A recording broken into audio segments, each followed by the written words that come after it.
Hello, everyone. Peace, family, and welcome to another episode of Real Reading Talk. I am your host, Miss Sasha. And with Real Reading Talk, I discuss the real systemic issues that are at the very core, the very foundation as to why there are low levels of literacy in the Black community and the ways in which we can combat these issues together.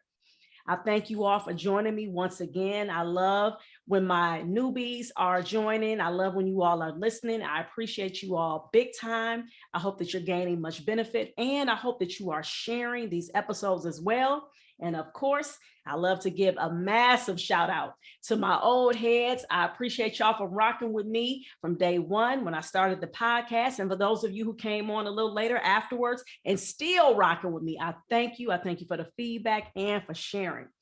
Now I got all of that out the way. Now I am about to introduce an awesome guest. This is not her first time on the show. All right. I believe this is her third time.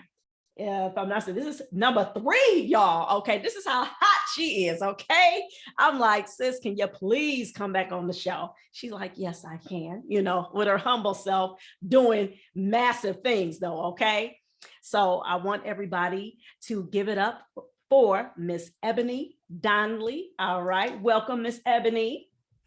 Thank you for having me. I always love the opportunity to come talk literacy with you. This time I'm not going to talk as fast, but I get so excited. You know how I'm passionate about literacy and the youth, as you are. And I have to tell you, I've been following this podcast. I love it. Real Reading Talk. You get to some of the deep down issues that we don't want to talk about all the time. That's right. And I thank you so much. And just so y'all know, the episode that you and I did, our first one, that one was actually the one that was most listened to out of all of my episodes thus far. Okay. You and I talking. So yeah. So trust and believe, folks are like, yes, I'm loving what that sister got to say. So with all of that being said, for those of you who this is your first time being able to find out about Ebony Donley, I would love for her to go ahead and tell everybody about what it is that you do.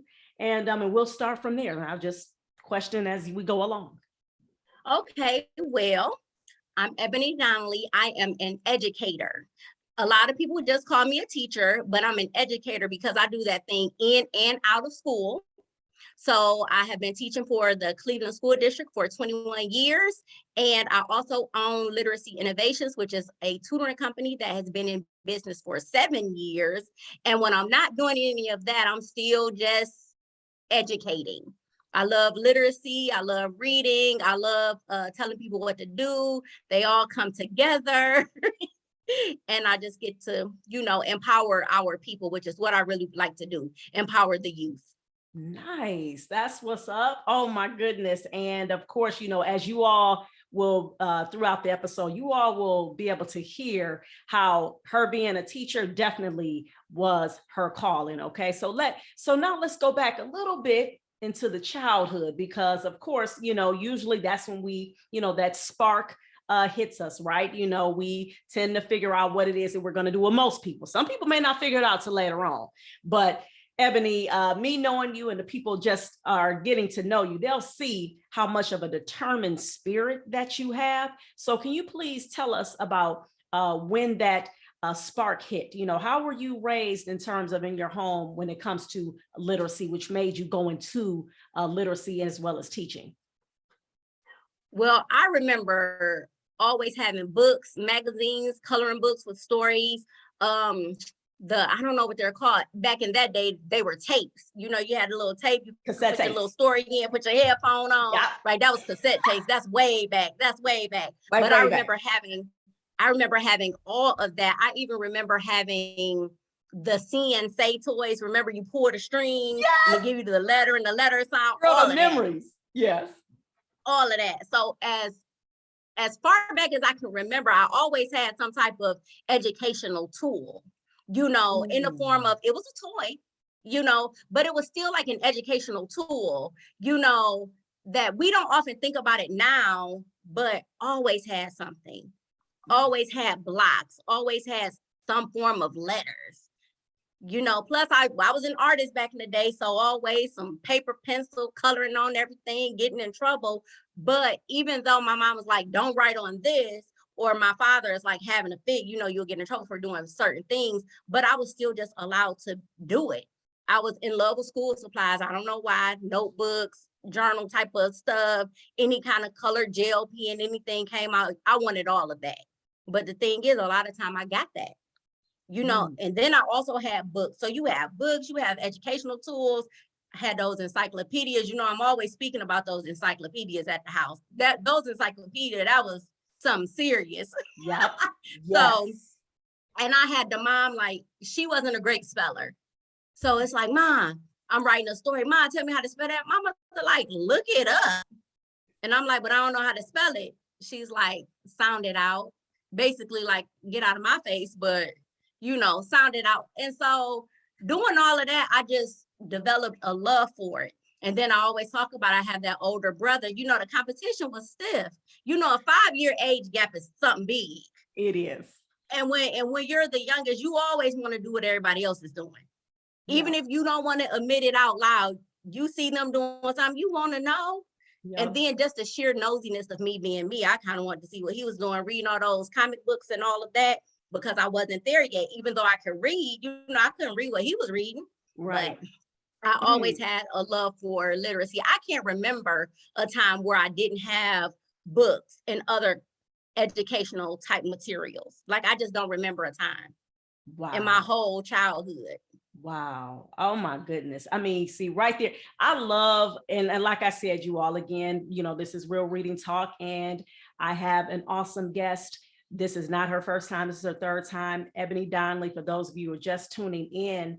And I just love when you tell this story, because it really just gives me chills, because I just think about how so many of our children, when I say our children, yes, I'm referring to our Black children first. Yes, I care about all babies, but I care about our children first, because our Black children are the ones who are suffering overall when it comes to literacy. And we don't have to be, it does not have to be that. Okay. And for you to talk about just how you were immersed in literacy and how you had that culture of literacy and learning and education, just all bubbling and forming in your home, man. I mean, it's just, to me, it was like, obviously, I'm just looking at no brainer. Yeah, you were going to be a teacher. You're going to do something in that educational space. So right there is just the nuggets that you're dropping, reminding our communities that this is what we have to do. This is one of the main things we got to do. Set that foundation, that culture, right? Having our children immersed with books, with the toys, with the blocks. When you said encyclopedias, honey, you done said a word, because I'm like, yes, that is something I remember my mother making sure we had. She made sure she purchased that set of encyclopedias. So right there, I thank you for that. Now what I want to find out just a little bit, did you get read aloud to at home as well? Like, did your mom or dad, did y'all do story time or anything like that, or? I don't know. Well, I'm gonna just keep it 100 real quick. My father was in that Bible a lot. Okay. My father was in that Bible. So I remember my father would give me something. And sometimes it would just be a book. Like, he'll give me a tidbit of information. Like, did you know whatever? And so I'm like, no. And he would give me the book and he'd be like, read page 19. And I would read it. He'd be like, what'd it say? Like, I'm reading it silently. He'd be like, what'd it say? And I'm like, didn't you read it? Like, you gave it to me. And so he'd be like, what'd it say? And then we'll talk about it. And I remember I used to be so annoyed. Oh my goodness. I used to be like, if you already read it and then I read it, why are you quizzing me on it? So I don't know that I was really read to aloud, but they knew that I was a reader. So my mother sometimes used to have me read to her as a way to keep me occupied, I'm sure. Right. Wow.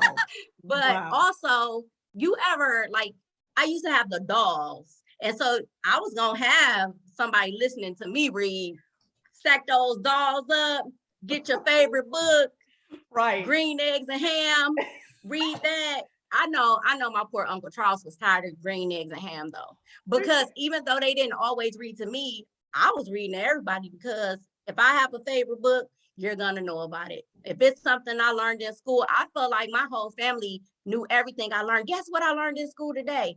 We talked about opposites. Did you know? Did you know that hot and cold are opposites? I know they just used to be tired of me, but they did indulge me. They Wow. did.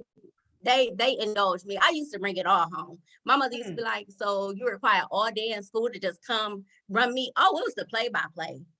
And it wasn't just mom, it was whoever would listen. If my older brother would listen, it was him too. Uncle Charles, definitely, because Uncle Charles was just gonna listen. Because I think, you know, in retrospect, I think they were excited that I was excited about learning. And I think sometimes parents don't think about that. Like, because they would indulge me, like, okay, so tell me more. Okay, so tell me more. They weren't like, I already know that, like, go sit down somewhere. And I think that made the difference too, Wow. because I remember having the highlight magazines, and I don't know how I used to have them. Like, I don't know if they like, but I had the highlight magazines where you used to have the maze and doing the word searches and all of that. But I had like a lot of, like I keep saying, educational tools. And then when I saw something, I always had to share with the adults, like they didn't know. Did you know this? Did you know this? Look, I just connected 1 through 50 and it made a parrot. Did you know this was going to be a parrot? I know they, like, when I think about it now, it's funny. But when I think about it, I'm like, they really empowered me, because like they never shut me down. Mm. And I'm sure there were times when they want to shut me down. They be done worked. Like my father used to work at the steel mill. Like my father used to work at LTD Steel. I'm sure he didn't want to hear it. And then my mom used to be a truck driver. Then she used to work for Hostess Bakery. I'm sure she didn't want to hear it either. I'm sure she didn't want to hear it, but they always listen. My older cousins, they always listen too. Wow. Oh my good. But you know what, Abby, and that, as you were talking, I had to jot down a couple of things. First, I jot down the quote. I jotted down rather the quote that you said. You said they were excited because I was excited about learning. That's you. That's your quote you just said. And to me, right there, that's a big part of what sums up what our families need to hear. You said also they empowered me. This is what our families need to hear, because that's really the first step when it comes to actually learning anything. You have to believe that you are worthy of learning. You have to believe that you are a person who is valuable. And so when you have your parents, they are your first teachers, all right, mom and dad, and definitely mom first. It's like, that's where you get your foundation. That's right there where they're like your first cheerleaders. And so I just really hope, and let me remind everybody, you know, with my podcast, again, even when I'm having conversations with people, or if I'm just doing it by myself, I really highly recommend that you get notebooks and pencils, pens, whatever it is that you choose to write with, because nuggets are dropped consistently throughout the podcast. And she has been dropping so many nuggets. Ebony has been giving us a lot of different tools in which our people need to hear. That whole empowerment piece, again, that like resonated with me big time. You want to feel like you are special, validated, wanted. And now it's interesting because it made me, I just got to say this last part, and I'm going to go into my next question for you. I was listening to Dr. Joy DeGruy earlier, and she is, you know, a licensed, you know, actually she has her PhD, you know, in social work, and, you know, and she's, her thing is centered around healing the Black community. She's an author. She wrote the book Post-Traumatic Slave Syndrome. She actually coined that term that a lot of us are using now. But, you know, she was talking about in terms of like how a lot of our Black children in the classroom, how one of the things she said that when they are not doing well in school, say if they got like a D or something in class, and she said one of the things that some of the kids, she said, even if it may be perceived or it may be real, she said one of the things that you will hear them say is, that teacher don't like me. That's why I got a bad grade. That teacher don't like me. She said, even if it may not be, you know, real, we know that may not be the whole story. She was just saying how we got to listen though to those babies, because trust and believe those kids, They can tell when somebody doesn't like them. They can tell when they are not feeling valued or worthy. And that's the first part when it comes to teaching. You have to connect before you correct. And that's why, you saying this in terms of that connection, that validation, that upliftment that you are getting, it's like, I'm just like, oh my God, man. I'm like, anybody listening, like, man, wow, man, I wish I had that in my home or whatever the case. Or some people are like, they did have that in their home, they can relate, so I just wanted to say that, you know what I'm saying? And now what I wanted to do is I wanted to ask you in terms of, I know, so you said you became a teacher, you've been a teacher for over 20 years, 21 years, correct? Yes, I started teaching right after I turned 23. Okay, right after you turned 23. Yes. So, and what do you teach? What's your specialty? What do you teach? Well, this year I'm teaching kindergarten through 6th. So I guess I'm a jack of all trades. I've taught, I have taught all grades K through 8 at this point. Okay. A few years I taught only math. And I just supported the children in reading. And so for a lot of years, especially since the 3rd grade reading guarantee, reading has been my focus. But I always do a little bit of both.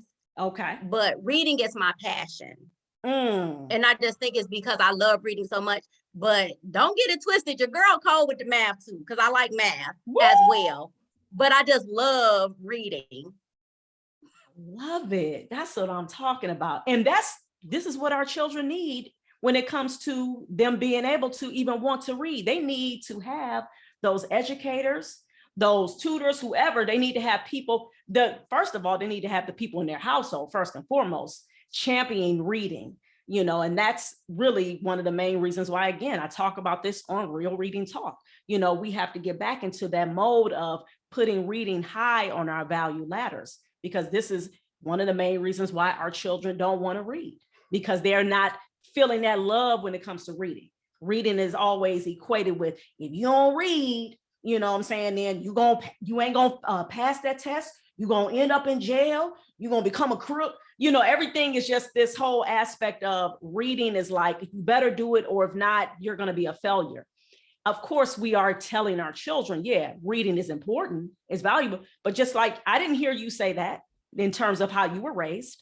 Everything in your house, from how you explained it, it was about being excited about learning.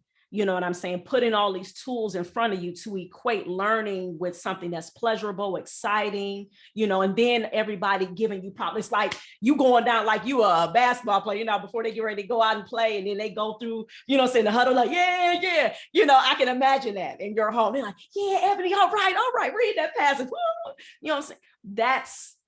That is exactly what our children need. So now, by you being in the classroom, what is it that you are seeing when it comes to our students? Because we keep hearing about how reading is important, and we got the reading interventions that's happening in the classrooms. All right, which I know you can talk to us about what is it? I think RIMP, that whole that acronym, you can explain that to everybody. What are you seeing now in the classrooms when it comes to our children in reference to them reading? Are you seeing gains? Are you seeing losses? What are you seeing? Well, let me back up for just a second. And I don't really like to get into too much research, but I do want to say this. When you look at the research, and they say that when kids are learning to read, so we take our younger kids, when they're learning to read, they say it's all about, they say that there was a research done. So they gave the kids like a tablet that read to them or something like that was interactive. But then like one of their parents or whatever was reading to them, like some adult, and that they love. And so they say that this report says that even though they're learning, right, it's the love, it's the closeness that they're getting from their family that really wants them to do it. And so it was showing how their synapses and neurons were firing more with a live person reading to them versus the device. And I think sometimes that could be what's happening, because, we're giving kids devices. Every kid got a phone. They're 2 years old. They got a phone. They got an iPad. They got a Kindle. They got something. But I think sometimes maybe we're just not thinking about that human connection and that human interaction. Like you said, I had a whole cheer squad. I had a whole cheer squad behind me. So maybe that's why I was so excited. Also, but they don't have that. So by them not having that, who knows what difference that makes over time? Because I had people on my team, even when I was in college, like my mother would still let me call her and read a 10-page paper to her. Even when I was in college, I was like, Mom, I don't know. I have a psychology paper I got to do. My mother would be on that phone. Now, did I think she was holding the phone? Because this is before the cell phone. So that means she had that phone, but I would read 10 pages of whatever to her. And she'd be like, oh, have you? And she had like a little feedback. Keep in mind, my mother was not a college graduate though. But I still knew that I can call her. Then did I know I could tell my father about that same paper? Still could. Even when I was in school for my master's, could I still do it? I still did. Like my mother would still listen. My father would still listen. My uncle would still listen all the way up. So I still had that.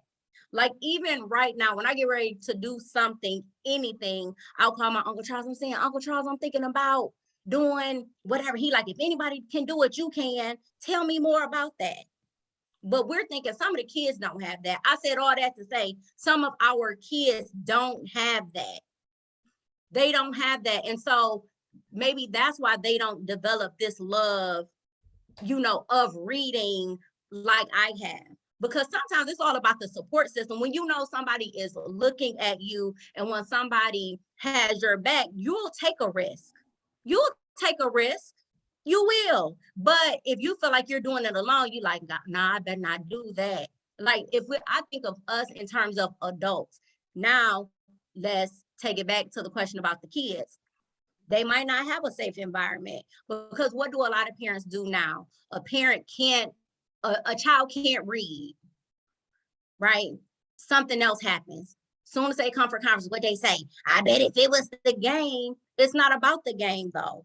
It's about reading. And sometimes I think we just make them feel so bad just as adults, like the adults that they're around, instead of empowering them and making it feel like a safe space.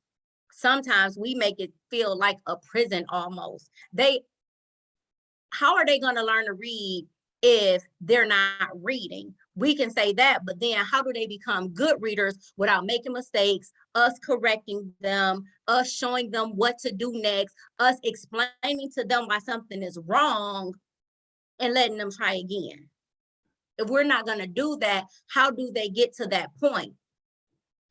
So we do have a lot of kids on REMs, unfortunately. Those are reading improvement and monitoring plans.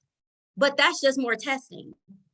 That's just more testing. Okay, so you're on a REM. Yes, you get more reading intervention, but it shouldn't be more of the same. It shouldn't be more of the same that you're already struggling with.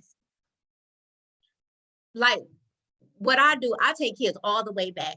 The first thing I do when I'm working with any kids is I may give them an assessment.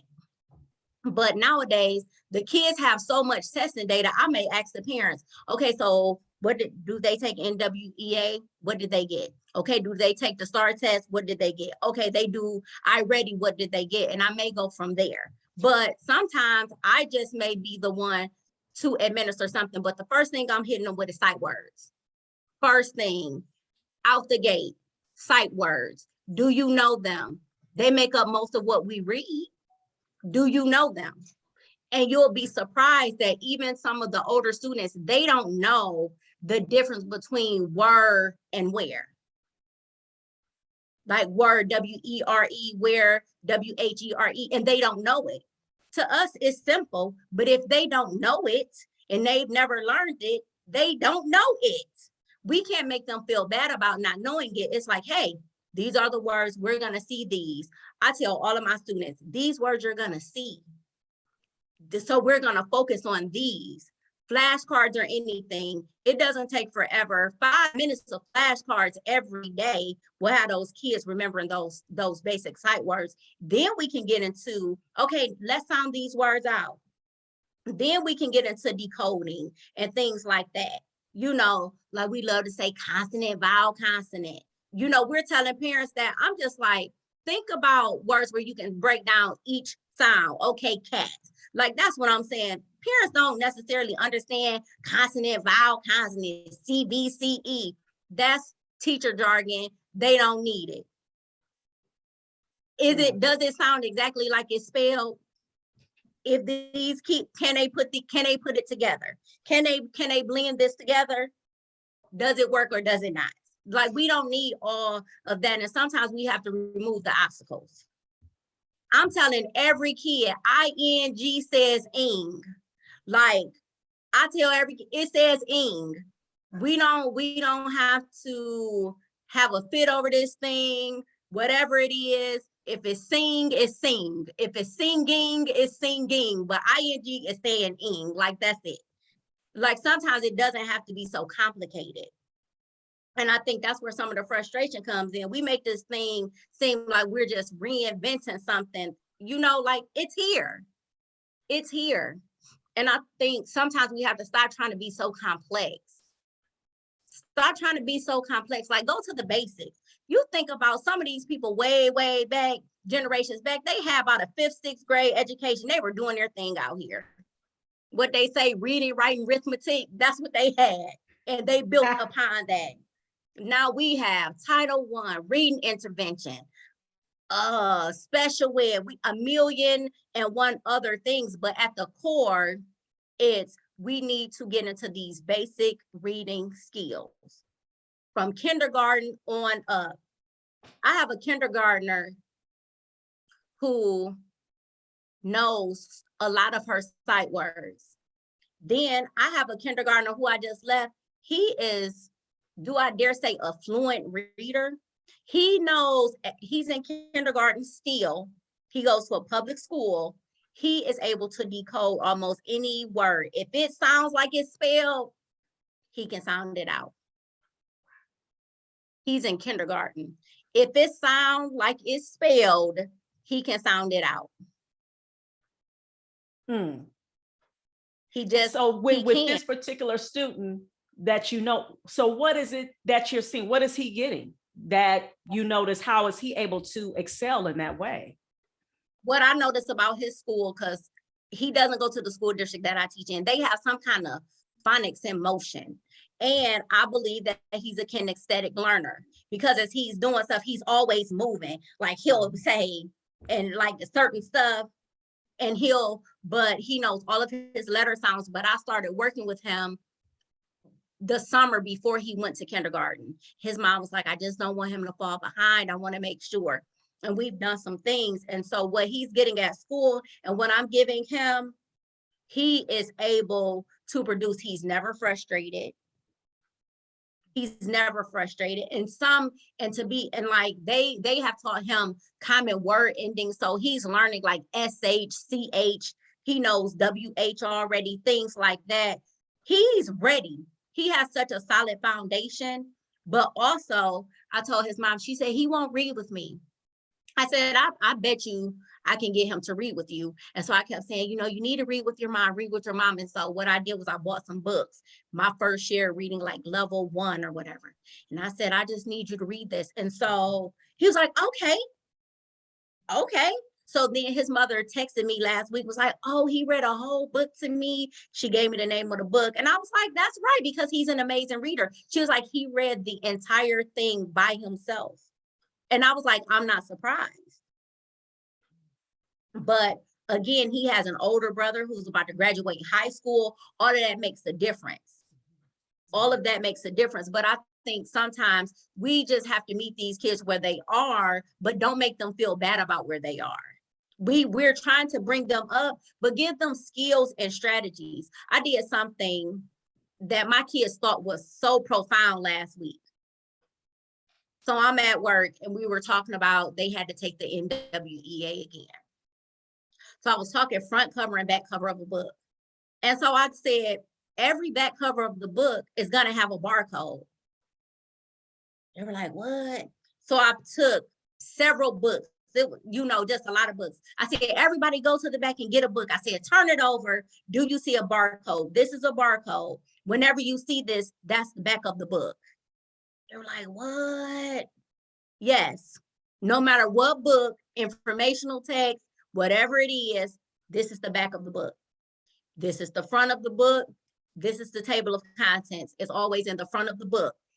I went so far as to say, even if you don't know these words necessarily, look at this word. So you might not know that this word says elephants, but if you look in that question, you see this word is elephants. If it says what page do they talk about elephants, you see elephants here, you see elephants there. You go to that table of contents, what it say? Page 19, that's the answer you pick.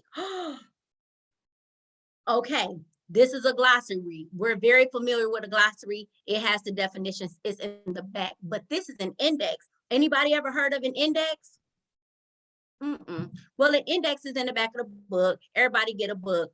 We went through index. Then I went into the headings and the subheadings. Just all of the text features that I know they needed to know. Then I said, well, what about these pictures though, these diagrams? Raise your hand if you skip these. Hands went up like, I don't look at that. So then how would you know if they're saying the water cycle and you need to answer something? You need to look at this. Okay, this is a caption. What do captions do? What's a caption? A caption tells you about the photo here. So you have to read this. You never can skip that. Okay. So they took the test yesterday. I saw what you told me. They're thinking I'm a genius because I told them the barcode is the back of the book. I mean, they looking at me, they like, oh yeah. One little boy like, thank you for that. Wow. You're welcome. You're absolutely welcome. Because remember, I teach kindergarten through 6. So I gave this information. I was really, when I said it, I was really kind of giving it to the kindergartners. But some of the 3rd graders who didn't know, they definitely appreciated that. They were like, you could see the light bulb go on. You could see them thinking. And they were like, wow. So each one of the students went up several points when they took the test. I think the highest growth I had between when they took it in February and when they took it yesterday was 12 points. But that's significant because I'm talking about special ed kids. Right. Wow. So we just have to do more of making them feel good about what they're doing and not make it a big deal. Oh, it's a celebration. Everything is a celebration. Everything is a celebration. And that's whether I'm at work, working in the capacity of a teacher, or that's when I'm running my company. Everything is a celebration. If you didn't know, I even do it with math. If you didn't know that everything times 0 was 0 and it finally clicked for you, we're going to celebrate. Right. Because we have to do that. And that's all I know because that's what I had growing up. I never really had somebody be like, if you weren't doing it, I didn't have that. My mother was never like, if you weren't out there roller skating and jumping rope, then you could be doing. I never had that. So that's not the energy that I'm used to. We had time for everything because my mother wanted me to go outside and jump that rope and play on those roller skates because I wouldn't be in her face. You know what I mean? But so I didn't have that. But now, I don't know. I think we've let these devices take over. And we think because it's educational, like the kids aren't even watching Sesame Street like they used to. Like Sesame Street used to be the jump off. Like who doesn't like Sesame Street? Yeah. I don't know. Right. I used to even be in the romper room, waiting for them to call my name, knowing Ebony wasn't never coming up. I see, I just wanted somebody to see Ebony. I see Ebony and Seisha. Right. But but things like that. We just have to do more because it is about these RIMs. But I always say reading is a life skill. So if you take every test out, reading is a life skill. It is. Reading is a life skill. And I believe there's something out there for everybody to read, but you have to find it because everything you're interested in, there's a book about it. Right. If not a whole book, there's an article, there's something. And I think we just need to get back to that. I was reading an article. Well, I was reading a passage today. It was about the man who created the Monopoly game. And it was just saying during the Great Depression, the man, he just didn't have, he couldn't find a job. He was at home. He just started building this stuff. Now, the first time when he took it and he tried to take it to, what is that, Parker Brothers, they didn't like it. He had about 52 mistakes. But he kept saying, I got something here. And he just did it again. He took it back, became a millionaire off of Monopoly. He created it during the Great Depression, really because he had nothing else to do and he didn't have a job. But when they told him no, he didn't just stop. He was selling it at a little department store and stuff like that. We have to teach them perseverance. Now we give up. We give up. We don't know. I can't do it. That's over with. I don't like it. It's stupid. We have to teach them perseverance, though. Like, it's going to be hard. Like, you can take a breather, you can take a moment, but you still have to come back because reading is a lifelong skill. I apologize. I wanted to mute it. Let me do some work. Put this window down. You can hear the lawnmower.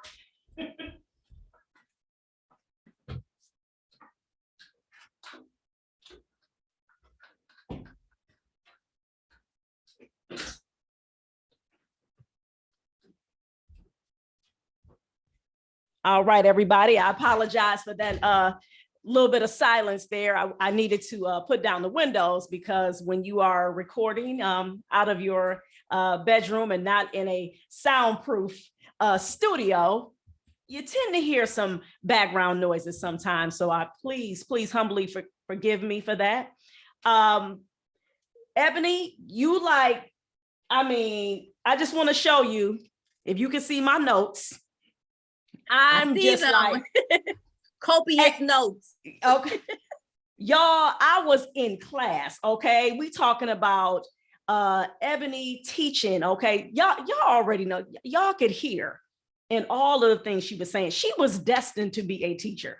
I mean, anytime, and it's so crazy, right? When you were talking earlier, talking about how, yes, I'll tell people, I'll tell my cousins, whoever gonna listen. And it's so funny. I'm like, this is you all day. It's like, I can only imagine how you were as a kid, because I'm like, when me and Ebony, we get to talking, y'all, Ebony she is teaching, she is talking about this and explaining that. And I'm just like, wow, man. And it's just, and again, your passion, it's just like, it's so infectious. It's like, oh my goodness, man, I could just imagine how the kids, that makes sense as to why I see where hearing you rather explain how these children, they are making these significant gains when it comes to reading in your classroom, and even math, of course, obviously as well, because you do both. It's like, it makes sense because you got the passion, and then you are, not only do you have the passion, you're literally like extracting that from the kids. You're trying to pull it out of them. You're like, wait a minute, hold up. You can do this. Like, no, you got this here. And then when you talked about the perseverance piece, I literally had to explain it to my son, my youngest son, Yusuf, because I got him a skateboard. We just had our holiday. And so he got a skateboard for his gift. And we was out there at the skate park, and there were some other, there were some teenagers, they were doing their skateboarding too. And I could tell, he was trying, he see them getting down, getting busy on the skateboard, and he's not there yet. And so he wanted to come over by me, I'm saying? He like, I'm tired, I'm hot. I said, okay. I'm like, but you still need to get back out there. I'm like, number one, you kept sweating me about taking you there, which I'm glad, because I wanted to do that. But I'm like, you can't give up. You know what I'm saying? I'm like, guess what? They didn't always know how to skateboard. They had to learn. I said, even if you may not feel like you want to ask them, because I even encouraged, I said, maybe you can ask one of them to show you, but I get it. I'm saying? He's 10 and they looking like they like about 15, 16, 17, whatever, so I'm like, I said, at least just watch them. You know what I'm saying? I'm like, so that you can learn. I'm like, but again, just like what you said, we have to teach our children perseverance. Stop giving up, and just the fact, I love when you talked about too, the proactive mom, the mom of the young boy, the kindergartner. You said he's a kinesthetic learner. And for those of you, and you pretty much explained it, for those of you who didn't catch that, that's someone who's hands-on. They have to be about movement and everything, which a lot of our boys are like that. That's why you have a lot of times you got our young boys, our Black boys in the classrooms, sometimes they want to beat on the desk, they want to make a beat, you know what I'm saying? They want to make a shot into the garbage can, balling up their paper, you know what I'm saying? Doing something to where they're kind of like moving or tapping or whatever. Those things, there's nothing wrong with that. There's nothing wrong with that. I'm not saying that, yeah, you got to have some type of structure, but at the same time, you still have to let them get it out. Because if you suppress it, just like with anything, eventually it's going to come out. You ain't going to suppress it for too long. It's going to come out, and it may come out in ways in which what you see sometimes where we don't like. It may come out with aggression or violence and those types of things. And then the fact that you said that he wasn't frustrated, so that support system is like so crucial. It's such an integral part of our children being masterful at anything when it comes to reading, math, whatever it is that they're trying to do. They got to have that support system. And so now my question though is, how can we, what do you suggest in terms of getting our parents on board? Because all of this information, you and I, we know this, and a lot of our listeners, a lot of listeners of Real Reading Talk, they know this. They understand this, you know what I'm saying? Because usually when people are about learning, they get attracted to shows like this because they're like, yeah, this is what I like to hear. But how do we get those who may not, aren't privy to shows like this, or being able to, they don't understand how they can be an effective teacher at home? How can we help our parents get to that level? What can we do?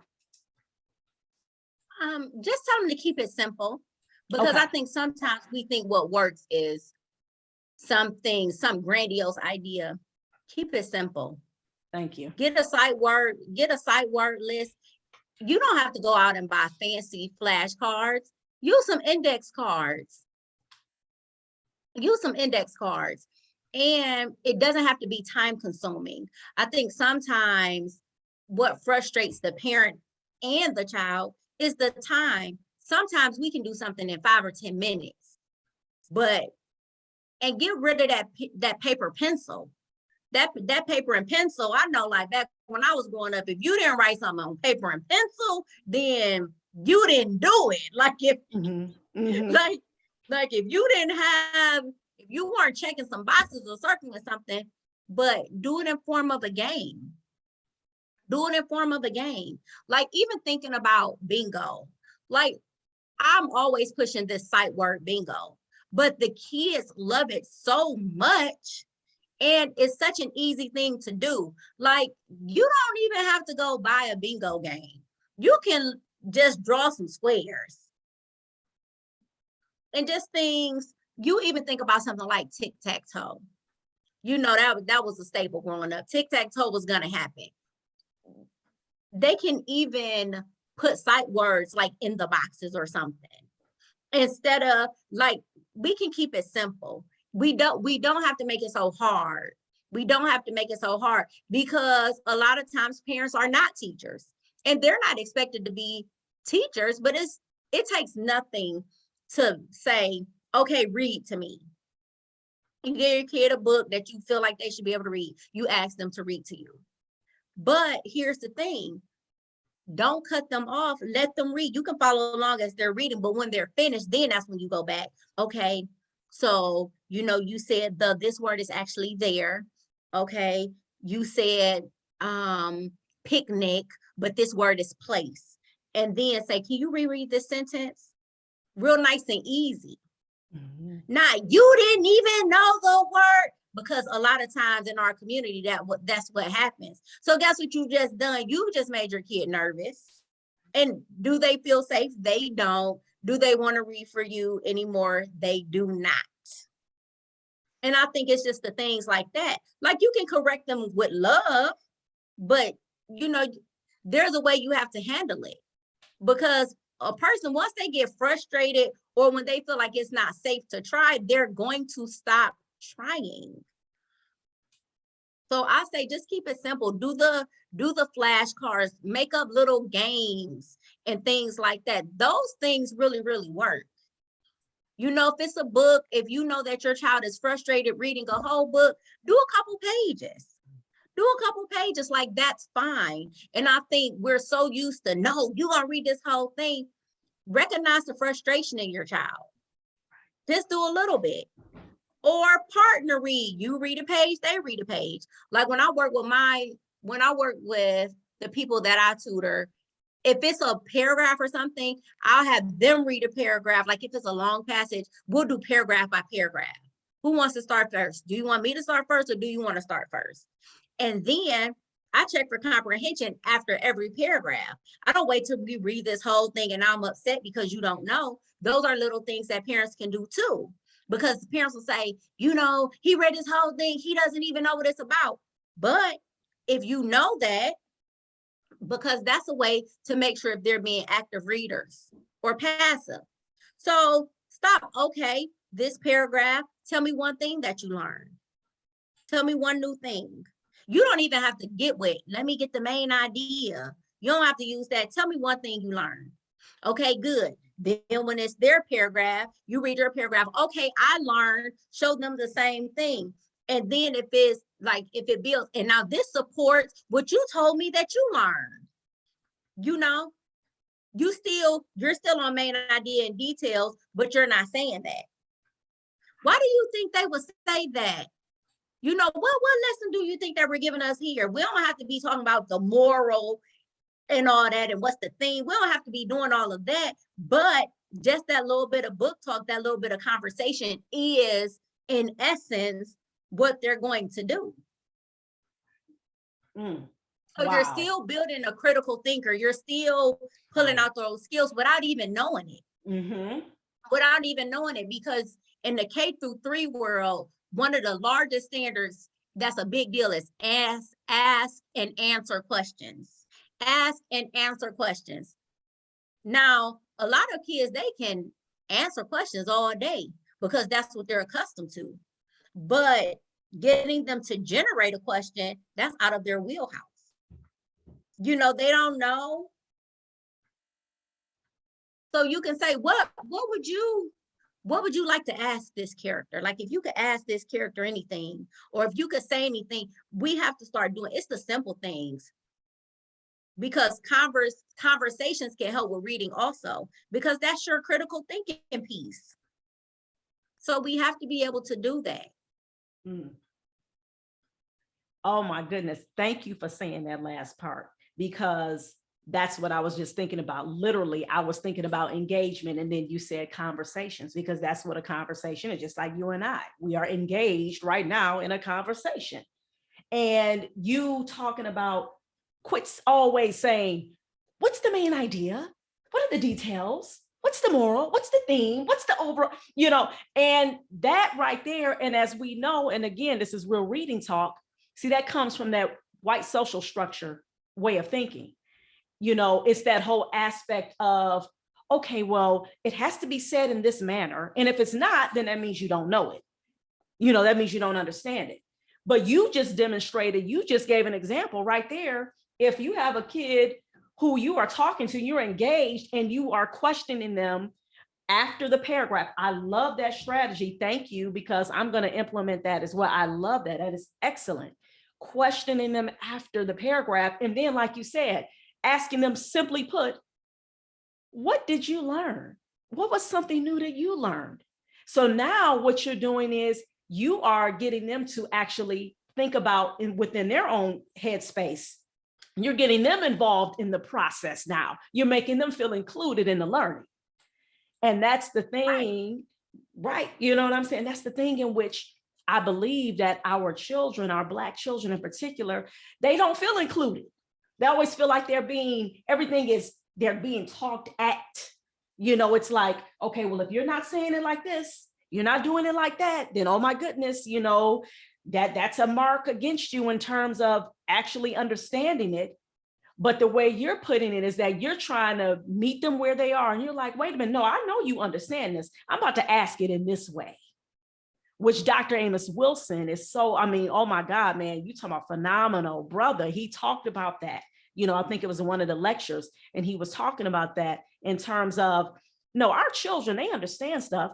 You just have to ask them in a way in which they understand, in ways in which they can relate.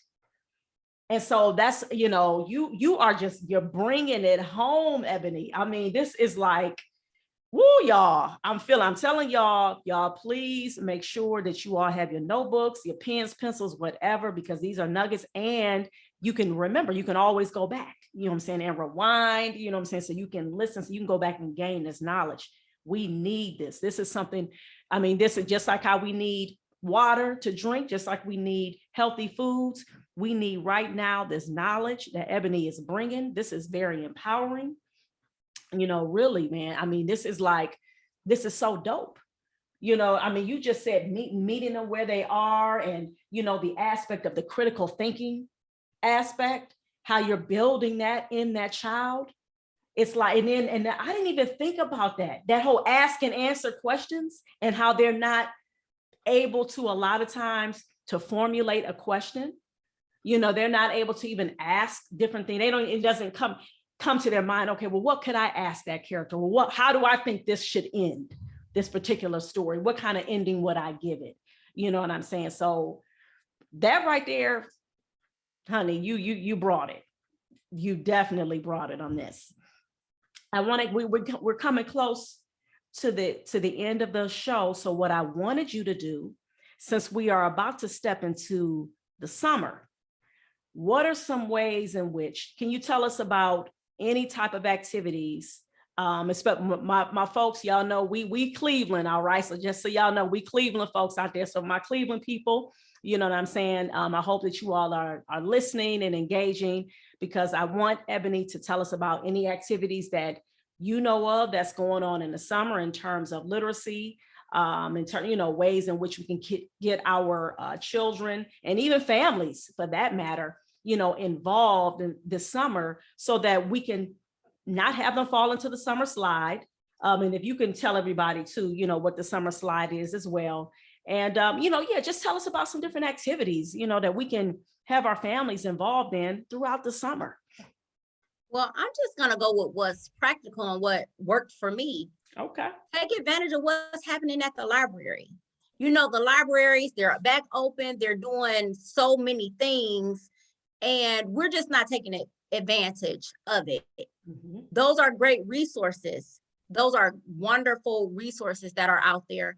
Also, if your kid's school is offering summer school, they're doing a lot of enrichment. Like I know in Cleveland, they have the summer school, but they're doing all this enrichment so that the parents can choose whether they want them to go a half day, a learning day, a whole day, things like that. And they're doing cooking classes, wrestling. They're going outside of the box with some of this other stuff. And it's not just what you think. Now the mornings are filled with your typical learning, but now these afternoons, they're doing some different things. So we can take advantage of that. And then also, just as a family unit, just play some games, play some board games. Do something like that. Read a book. Even if you're watching a movie, you can stop and talk about that, because like right now, our students, I don't know if it's all students or just like kids in the urban community, most of them now are needing speech. Most of them are needing speech, and not speech because they stutter or they're mispronouncing words or something like that. They're needing speech because their expressive and receptive language is below average. I know a strength for us used to be listening. So if a child couldn't read, if you read it to them, they would kind of understand it. That's not the case anymore. That's not the case anymore. And it's something that we don't think about. And I wonder if it's in terms of us just not having conversation. Us just not asking questions that require more than a one-word answer, more than a yes or no. Learn to have open-ended questions. Learn to have your kids give you a reason for something. all of these things will really knock it out of the ballpark. Just as long as they're doing something. Go to some of the museums. Like a lot of the museums for Cleveland residents and some of the surrounding suburbs, they had like where they were doing cheaper ticket prices. You know, they had a lot of stuff. And I just think if we took more advantage of that, it will really work in our favor, because it doesn't necessarily have to appear to be educational. It doesn't have to say teach in the label. It doesn't have to say read for us to know that these are some of the things that are going to happen. I love that. I love that. And I want to say this, I thank you for mentioning that as far as the museums, because here in Cleveland, residents, I believe it's Cleveland residents too. I know definitely East Cleveland residents as well. On Sundays, the Natural History Museum is free. It's free, the Natural History Museum, because usually that costs, you know, so you got an opportunity. I was sending a lot of information to families, because I'm like, hey, and then too, even that ACE program, what is it called? You know, the ACE after school children enrichment program. Yep, the $500 right, scholarship. all of that, they're giving $500 per kid. You know, things like that people can take advantage of. And even though the money has to be used by the end of June, school is out the first week of June. And in that time, there could be so many things that they can do. Even you think about, I was looking at Neighborhood Leadership Institute, and they were advertising their tennis. Like, check into some of that. Like, everything doesn't always have to be what we think is educational, because sometimes we take these kids, you know, they're getting a little more active, their brain is working, everything is flowing, and that might be a time to do something new, introduce a new activity or something like that. So I think still have fun, but I think we can engage them a little bit in some learning. You know, I remember we used to play hopscotch and all of that, but it was like we were always thinking about something else. I remember we were always trying to build a tree house, build a fort, build something. We were always doing something. We should have been engineers out here. I think I could have constructed a building as many car houses. You ever take the car? Ebony Donley construction. That's what I'm talking about. Right. But I just think about so many things that we used to do. It's like everything. We used to do so much stuff. And I think if we did just some more of that, first off, like, let's start with going outside and getting away from the video game all day. Or either the phone, because all they want to do is a TikTok dance or be on these video games. But I just think we just need to get a little more active. I think we can get a little more active, but I'm telling you, board games do it. Board games. I remember even playing like Go Fish and stuff like that. Right. Like any of that, I think it was my dad taught me how to play Crazy Eights. And you know, this is all stuff I was doing. I'm like 7, 8 years old. And this was just like, we knew that this was one of the things that we're doing. Like even something like Jenga. Like if you want to make it you want to add to it, put some sight words on it or put some multiplication facts on it. But something like that, we don't have to reinvent the wheel. We can use what we already have, use these resources and just go from there. But I definitely say the library. I'm in the process of trying to reinstate my family game nights, but what was happening is the staff at the rec was like there was a staffing problem. Okay. And so, you know, my game nights, they have a draw, you know, it's like at least 40 people there. And then we have food and all of that. And I didn't want to put that strain on them, but I plan to start that back like over the summer also. So I'll keep you posted about that. You know, it's always flyers, it's always Facebook, it's always Instagram, it's always my monthly newsletter.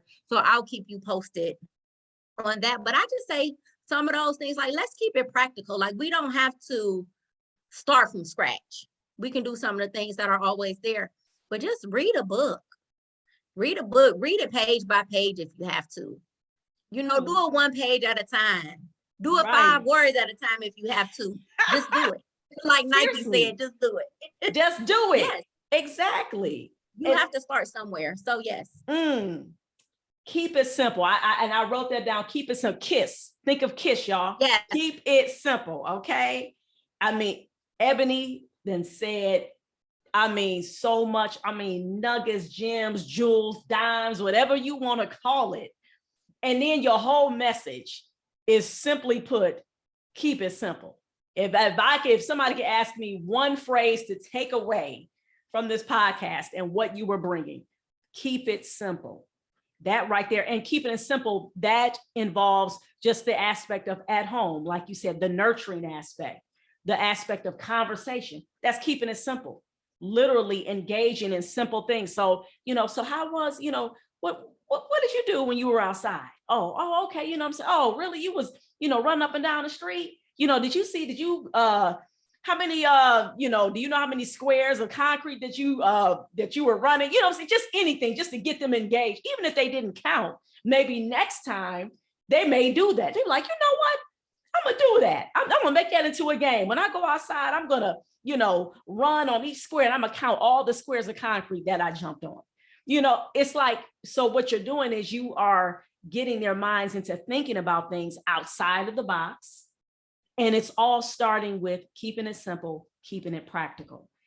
And so you guys, listen, hey, y'all, we don't have no excuses, straight up. Okay, for real. You got folks out here like Ebony, like myself, and this whole bunch of folks out here like us who cares about our children, our community, and we want to see us thrive. And we can, y'all, we can do it. It's about that belief. Ebony had already told us. She told us about the foundation. She got the belief system at home, period. And so I hope that you all really, really I really hope that you all took that message as well away from this particular episode. And so what I want to do, I want Ebony to please, number one, tell everybody about the book that you are currently reading or that you have already read. And I want you to give everybody your information in terms of your business, in terms of your tutoring business. If they are looking for a tutor, your social media handles, and your books. Because yes, y'all, we purchased some of her books, okay? And we'll be purchasing more because we believe in supporting our people. This ain't about no just talk. This ain't real reading talk, all right, alone. This is about action as well. So take it away. Well, I regret to inform the people that I'm not reading anything research-based at the moment. I'm reading romance novels. I needed to decompress a little bit. So it's all romance novels because I have been a little bit busy, and plus I'm taking a class. I can't seem to stay out of somebody's class doing something. So like right now it's just all about romance novels. So, and I don't even know the name of it because I read like a book every 2 days. Okay. So I just keep them rolling. Like just on my iPad, I just have a wealth of books. Gotcha. Now I had been into some research-based stuff, which is probably why I referenced that earlier, because, sometimes I just have to go back to that as I'm dealing with different students and trying to figure out different things and another angle. But so all romance for me here lately, or either children's books from whatever we're reading. I just read Terrible 2. I don't know if you're familiar. Very good, about a prankster. I was reading it with a sixth grader. She picked it up. She picked it off of Hoopla.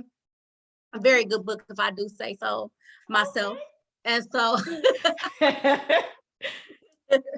And so I'm into these children books are so interesting. Matter of fact, my next YouTube, I think, is going to be on The Hate You Give, especially since it was one of the books that was banned. I think I'm going to talk about like The Hate You Give, might do a little activity. That was on a ban list, really?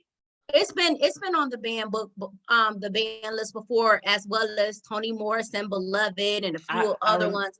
Yeah, I remember seeing that. Yeah, wow. some different. Yeah, so The Hate You Give is going to be my next thing. I've read it, but I'm going to read it again. I like to kind of do an activity. My social media is Literacy Innovations, LLC on Facebook, at Literacy Innovations on Instagram. My YouTube is Literacy Innovations, the movement. So if you know Literacy Innovations, you can find me. You can find me out there. And so that's all I have as far as that. My books, A Guide to Being a Better Reader Using Sight Words and Word Work is number 1. And number 2 is Comprehension Matters. Oh man, I told you I don't play when it comes to the guests, okay? I do not play. I am intentional about getting people who are about making change. And you all heard it here. This sister here, Miss Ebony Donley, okay, from Cleveland. Hello, my hometown, okay? All right. All right. So we are doing the damn thing, okay? And she definitely is doing the damn thing. All right. Y'all already heard it here, okay? Author, tutor, teacher, activist, okay, doing it all, empowering our people, okay? And so this is what we need.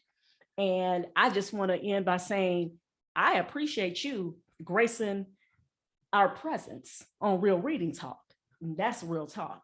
I really, really, truly appreciate your wisdom, your nuggets, all the things that you are doing for our community. I really, really do. Thank you for that.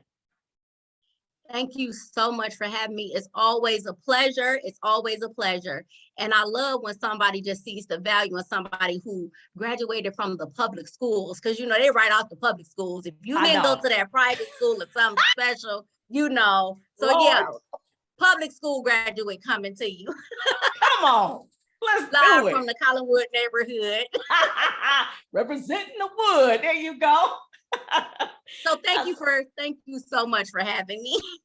You are so welcome. Thank you. Oh my goodness. And you all, again, make sure that you, number one, make sure after you listen to the show, if you got to go back and listen again, please do that. And also make sure you share it. Please make sure you do it, because sharing is caring, right, y'all? So please make sure you are doing that as well. Again, my name is Miss Sasha, and this has been another episode 25 of Real Reading Talk. You all take care, and please make sure that you are reading for at least 30 minutes a day. Peace.